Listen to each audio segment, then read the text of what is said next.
सम्पूर्ण इष्टमित्र साथीभाइहरू आमा बुवाहरू दाजुभाइ दिदीबहिनीहरू सबैजनालाई संसारको जुनसुकै ठाउँमा रहनु भए पनि यहाँहरू सबैजनालाई हृदयदेखि नै नमस्कार छ।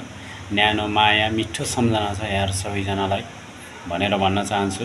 र मैले एक हप्ता अगाडि सिन्धुपाल्चोक जिल्ला त्रिपुरा सुन्दरी वडा नम्बर 2 बुङ्गाथलीमा स्थायी घर भएका हाल चाहिँ काठमाडौँमा रोजगारीको सिलसिलामा काठमाडौँमा बसिरहनु भएका समीर नेपाली बचाउ अभियानमा मैले यहाँहरू माझमा एउटा भिडियो राखेको थिएँ एक हप्ता अगाडि।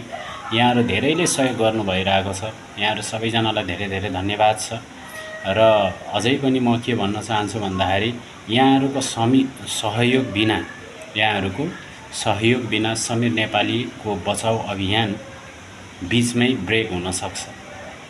यहाँहरू सबैजनालाई म यो कुरा पनि अवगत गराउन चाहन्छु। साउन्ड मैले राख्न सकेन, किन भन्दाखेरि मैले स्क्रिन रेकर्ड गरेको थिएँ, साउन्ड चाहिँ भएन छ है। म कुनै दिन समीर नेपालीलाई प्रत्यक्ष भेटेर यहाँहरू माझमा समीर नेपालीसँग जोडाउने प्रयास गर्नेछु। यहाँहरू सबैजनालाई म के अपिल गर्न चाहन्छु भन्दाखेरि हाल समीर नेपालीको अवस्था चाहिँ घाँटीबाट डायलिसिस भइरहेको छ वनस्थली किडनी ट्रान्सप्लान्ट अस्पतालमा। र अर्को कुरो के हो भन्दाखेरि समीर नेपालीको डायलिसिस गर्ने क्रममा उक्त घाँटीमा चाहिँ इन्फेक्सन पनि देखिएको छ भनेर अब अलिकति इन्फेक्सनको कारणले गर्दाखेरि ज्वरो पनि आइरहेको अनि समीर नेपालीले औषधि पनि सेवन गरिरहेको भनेर अब समीर नेपालीले चाहिँ मलाई बताइरहनु भएको छ। यहाँहरू सबैजनालाई मैले भिडियो पनि राखेको छु, यहाँहरू सबैजनाले निहालेर हेरिदिनु हुनको लागि म अनुरोध गर्न चाहन्छु। र बिरामीको अवस्था अहिले चाहिँ अब डायलिसिस भइरहेको छ। डाक्टरको सल्लाह अनुसार, चिकित्सकको सल्लाह अनुसार जतिसक्दो चाँडो अब किडनी ट्रान्सप्लान्ट गर्नुपर्छ भनेर डाक्टरहरूले सल्लाह दिइरहनु भएको छ भनेर भनिन्छ। यहाँहरू सबैजनाले आफूले सकेको सहयोग गरिदिनु हुनको लागि म अनुरोध गर्न चाहन्छु।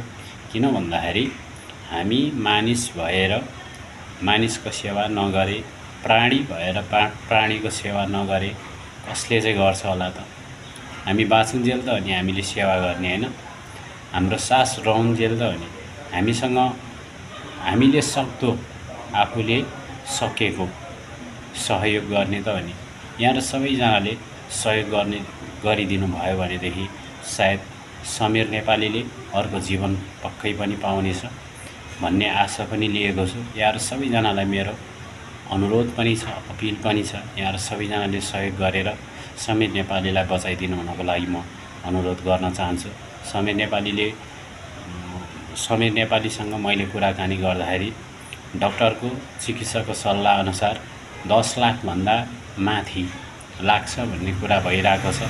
हाम्रो ज्यान 10 लाख 20 लाख 1 करोडको होइन, तर हामीले कोही पनि व्यक्तिले 10 लाख सहयोग गर्न पनि सक्दैन, 20 लाख सहयोग गर्न पनि सक्दैन, तर आफूले सहयोग जति गर्न सकिन्छ त्यो चाहिँ पक्कै पनि गर्नुपर्छ। मैले मेरो तर्फबाट कति के गर्न सक्छु त्यो म पक्कै पनि गर्नेछु। हामीले सानो सानो सहयोग गरेर हैन थोपा मिलेर समुद्र बन्छ भने जस्तै हामी सबैजनाले सानो सानो सहयोगले सायद त्यो रकम पुरा हुन सक्छ र समीर नेपालीको जीवन रक्षा हुन सक्छ भनेर भन्न चाहन्छु। समीर नेपालीको लागि किडनी अर्थात् मृगौला प्रत्यारोपणको लागि उसको आफ्नो दाजुले दिन्छु भन्ने कुरा भइरहेको रहेछ। एकदमै खुसी लाग्यो, सबैभन्दा ठुलो कुरा यही हो। यहाँहरू सबैजनालाई मेरो अनुरोध छ, यहाँहरूको सहयोग बिना समीर नेपालीको जीवन अधुरो रहनेछ, तर यहाँहरूको सहयोगले नै समीर नेपालीले नयाँ जीवन पाउनेछ भन्दै यहाँहरू माझबाट म बिदा हुन्छु। जय देश।